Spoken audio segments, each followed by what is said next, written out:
Sortir la République démocratique du Congo du sous-développement, tel est l'objectif du plan Marshall présenté par le candidat au présidentiel Noël Tchiani.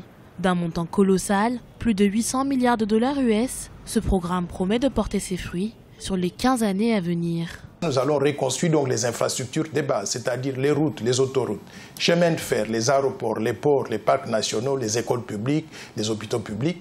Et nous allons mettre en œuvre un grand programme d'industrialisation accélérée de la République démocratique du Congo, c'est-à-dire transformer en produits semi-finis et produits finis les matières premières congolaises que nous avons en abondance, mais qui sont exportées aujourd'hui à l'étranger, à l'état brut. Autre grand chantier de la reconstruction de la République démocratique du Congo, la corruption et le détournement de fonds publics, principaux fléaux qui affaiblissent le pays au quotidien. Fléau dont le candidat Noël Tchiani compte bien débarrasser l'État congolais. Une fois que nous sommes au Palais de la Nation, nous allons lancer un message très fort en direction de tout le monde pour que les gens sachent que désormais la corruption n'est plus tolérée.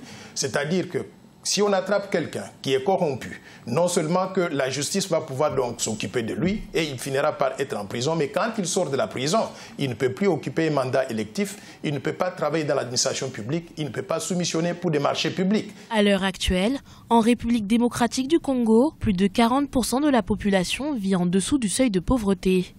En réponse à ce chiffre, le plan Marshall Noël Tchiani inclut un salaire mensuel minimum de 1 000 $ congolais pour les travailleurs.